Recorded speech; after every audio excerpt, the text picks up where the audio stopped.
loolu dinañ ci xam dara oui Mamy Samb ci désaccord yi déjà ci article 80. Kaañu radar may ma fay sama micro. tubaarkàlla macha allah Kaañu radar xam nga lu ma bëgg Pape nga xam ko il faut qu'on redéfinisse les contextes pour que ñu mën a comprendre ñi ñuy déglu di ñu comprendre c'est très bien Fary c'est très bien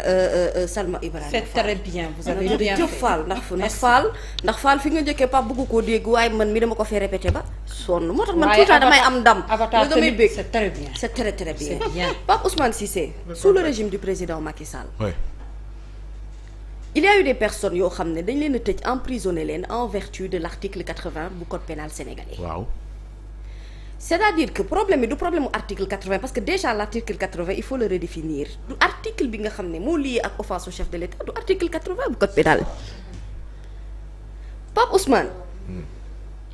offense au chef de l'État bi nga xamante ne moom la ñu jàpp ne mooy restreindre liberté citoyen yi yaa ngi dégg c'est prévu par l'article 254 de loi numéro 77-87 du 10 août 1977 portant code pénal sénégalais délit boobu moo nekk à l'origine des déboires judiciaires de plusieurs opposants bi nga xamante ne gisoon nañ ko sous le régime en place cette loi date de 1977. moo jàppaloon Cheikh Abdou Mbacké Bara Dolly. waaw léegi nag. mooma waaw léegi nag li ma bëgg sénégalais yi xam mooy ne on a utilisé le prétexte c'est l'utilisation de cet article 80 qui pose problème boo déggee ci ay jamono ñu naan la sous le coup de l'article 80 sous le coup de l'article 80 parce que loolu moo nekkoon délit bi nga xamante ne moom nga mënoon a commettre pour que l'ancien président de la République et son régime ñu mën a am une mainmise sur toi mën la tëj ci kaso bi mais li jëm ci wàllu offense de chef de l'État du article 80 c'est l'article 254 loolu leer na beneen bi ci topp mooy on ne peut pas aujourd'hui cette opposition qui se croit si maligne Nabokor avec toute l'élégance vraiment que je voudrais avoir dans mes propos vous étiez là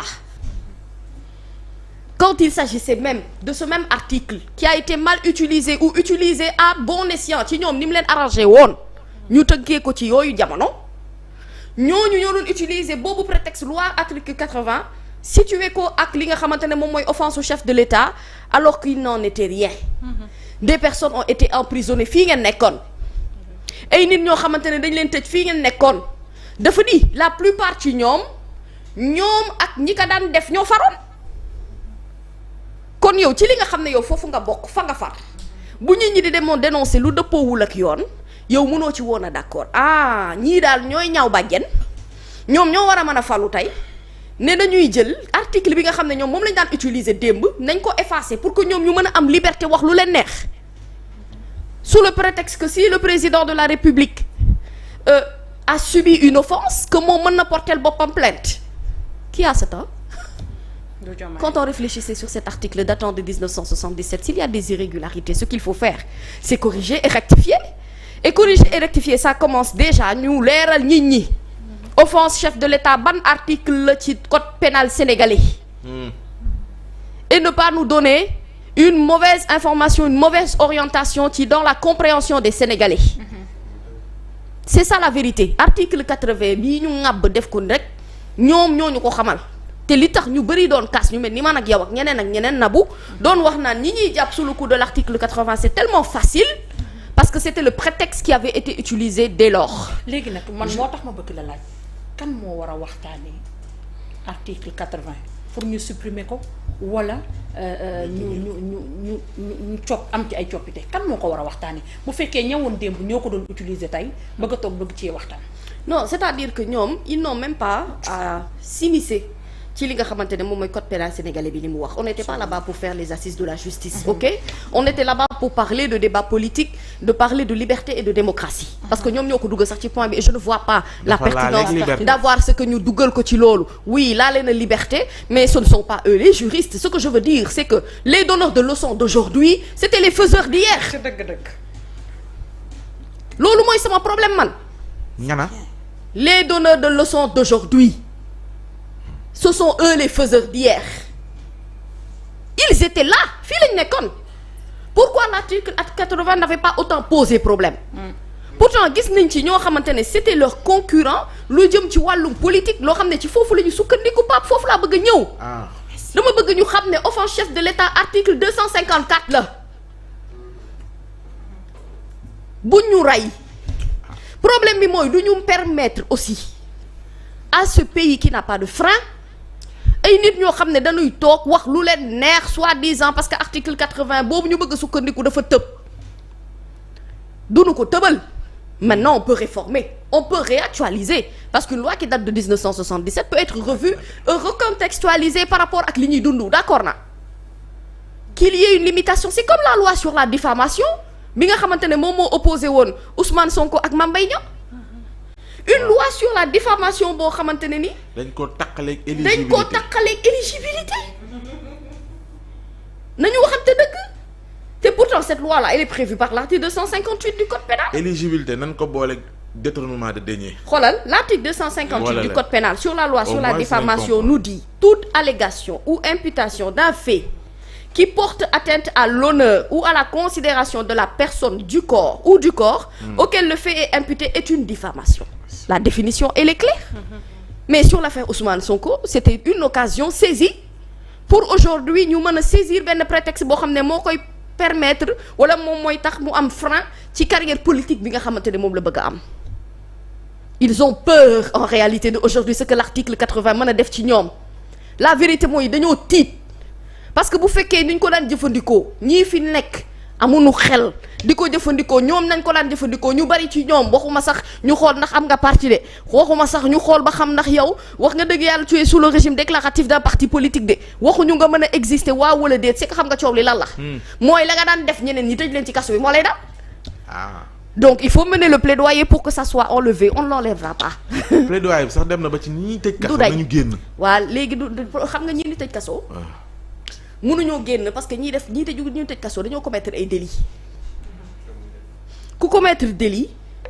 yoon day tegu ci sa kaw. Et à préciser à ceux qui veulent mener au moins un plaidoyer de connaître le statut de ku ci nekk bu ñu lay mener le plaidoyer lan la. S'ils disent Abdou Nguer est un chroniqueur, moi j'ai encore un problème. Mais qu'ils me disent que Omar Sow est un chroniqueur, ah bon depuis quand? À quel moment yow da ngay toog ci plateau tu donnes ton avis tu es chroniqueur? Même Abdou Nguer chroniqueur am sax dañ koy xoolaata parce que statut code de chroniqueur par rapport à code de la presse Abdou Nguer n'y répond pas. Ce ne sont pas des chroniqueurs. Ils ont donné leur opinion te ils l'ont fait de manière désobligeante ñoom ñoo wax lu leen dugal ci yoon bu ñu waxoon loo xamante ne mooy seen xalaat te du ñu enfreindre lenn loo xamante ne mën nañ ko caractériser de délit aujourd'hui duñu leen tëj fi ñu leen tëj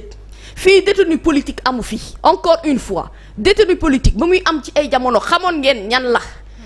Ousmane Sonko def ko détenu politique moo ko xañ poste présidence de la République. Est-ce que tu as compris? Il a fait le choix de renoncer pour le Sénégal alors qu'il a tout fait il s'est battu corps et âme ñu fexe ba éliminer ko ba moom mënul nekk président de la République mu jël place jox ko Bassirou Diomaye Diakhar Faye na ko toogal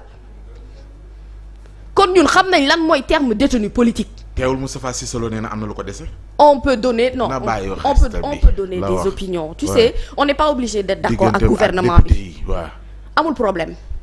Ousmane Sonko c'est Ousmane Sonko il est comme il est personne ne va réussir à le changer. La vérité est que qui se sent mort se mouche bu ñu la waxee loo xam ne ça te pique yow su fekkente ne yow nga sentir ne jam-jam bi yow la laal mooy ne kon wax ji yow yaa ko moom. su doon jamono mais Ousmane tu sais wala Wade wala Senghor mooy wàccee nañ ko. non fan lañ koy wàccee fu ñu koy wàccee fii de toute façon ñu wàccee dañoo annoncé ay enquête mu jul fenn ñu nekkuñu ci réew moo xam ne dañuy wàcce waate nous ne sommes pas dans un pays sanguinaire ici.